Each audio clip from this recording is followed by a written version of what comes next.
В Кыргызстане укрепятся позиции муфтиата и совета алымов. Также будет наведен порядок в религиозной сфере. Это обеспечат поправки в закон о свободе вероисповедания и религиозных организациях. Biz светтик мамлекет болгондон кийин дин иштерине кийлигишпейбиз. Ал эми динчилдер болсо мамлекеттин иштерине кийлигишпейт. Муну жакшы билесиздер. Мындан ары деле ошондой болот.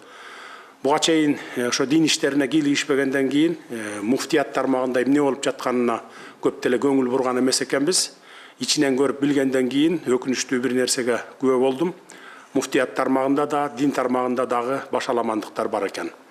Биринин сөзүн бир укпай, муфтиятка, аалымдар кеңешине баш ийүү деген таптакыр эле жок экен. Жөнөкөй сөз менен айтканда, дин тармагында улак тартыш уланып келатыптыр да. Редакция действующего закона была принята в 2008 году и уже не отвечает требованиям сегодняшнего времени.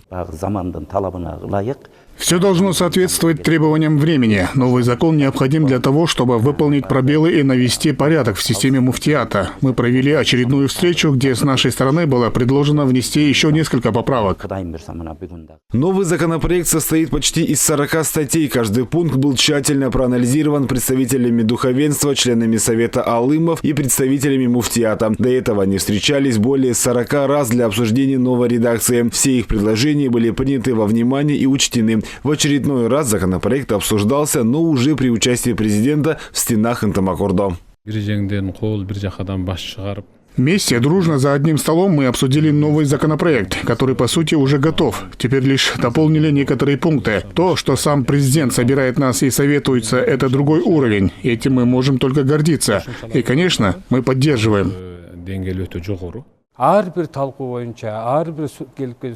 На каждом собрании мы обсуждали каждый пункт совместно с юристами, членами совета алымов, учеными. Все нормы рассматривали вместе сообща. Сам президент Садыр Джапаров лично провел встречу, в которой выслушал каждого участника, выслушал предложения по каждой статье. В действующем законе не учтены ряд обстоятельств. В результате в Духовном управлении мусульман Кыргызстана и религиозной сфере в целом образовался беспорядок, который проявляется в отсутствии уважения к муфтияту и совета алымов. Новая же редакция закона позволит обеспечить порядок регулирования всех конфессий страны, а также создать единство среди мусульман.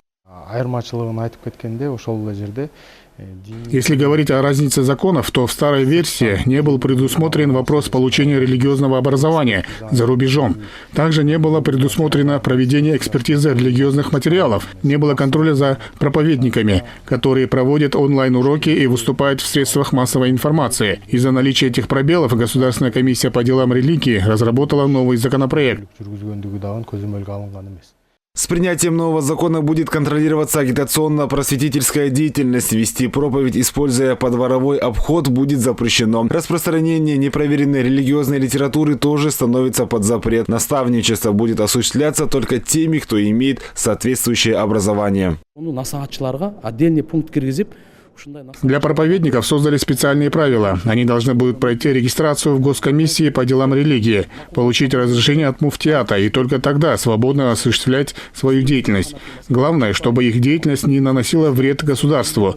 Я поинтересовался, что президент, что его помощник, что руководство Госкомиссии мне ответили, на дават никакого запрета не будет. Каждый верующий вправе укреплять свою духовность посредством давата в мечетях.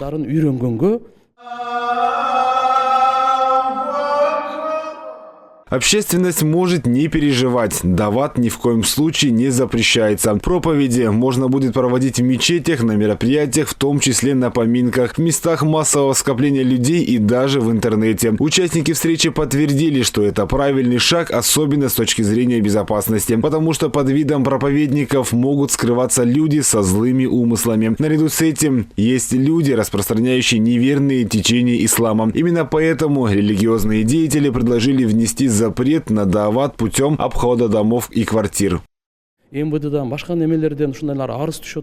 Со стороны МВД сообщают, что, оказывается, есть недобросовестные люди, которые, прикрываясь даватом, осуществляют различные преступления. Настоящий проповедник никогда на такое не пройдет. Плюс сейчас нет необходимости ходить по дворам. Приведу пример. Недавно я был в одном селе, где через мессенджер сообщили о собрании. Мы не успели оглянуться, как в мечети стали собираться люди. Мы провели свое мероприятие, призвали верующих посещать мечеть, совершать благие дела. Вот вам наглядный пример результативности современных новшеств. Я думаю, новый закон – это новая страница для нас. Новшество вводится для того, чтобы исключить пропаганду нетрадиционных религиозных течений. Мне кажется, все это приведет к порядку, не позволив бандитам и хулиганам прикрываться религией для совершения злодеяний. А вот использование новых технологий, социальных сетей и мессенджерей – это требование времени. Да и молодежь на это больше обращает внимание. Все участники собрания, члены Совета алымов и религиозные деятели были согласны с пунктом о запрете обхода по домам при осуществлении давата. Сейчас, в век технологий, посредством интернета можно достучаться до 1000 сердец. Не нужно стучаться в двери.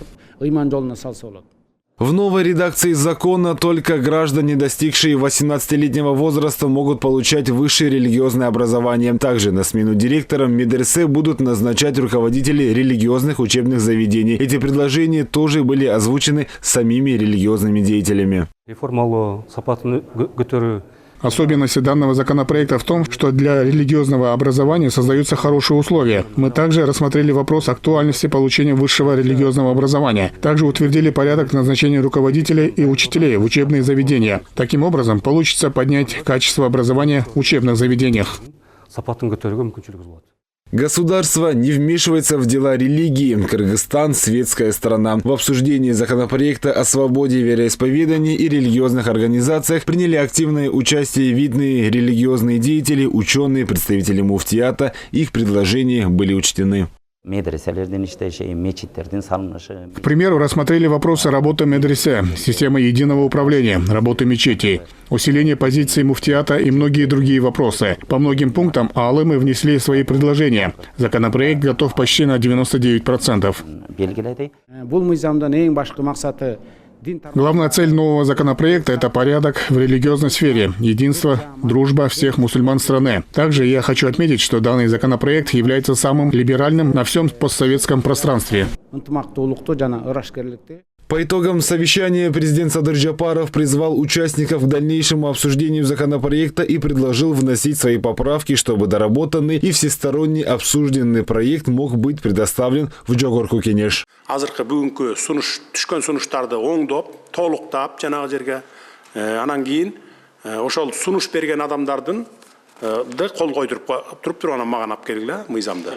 Ар бир бетине кол койгула. Анан сунуштары кандай сунуш түшсө биз кабыл алдык да ошонун баарын. Так ошондой кылып туруп, анан кол койдургула. Мисалы В рамках данной встречи собравшиеся религиозные деятели, представители муфтията и члены Совета алымов предложили ряд предложений в законопроект. Все предложения будут учтены. После дополнений и изменений новая редакция направится в Жогорку Кенеш. Малик Аюпов, Руслан Бароненко, ЛТР. Итоги недели.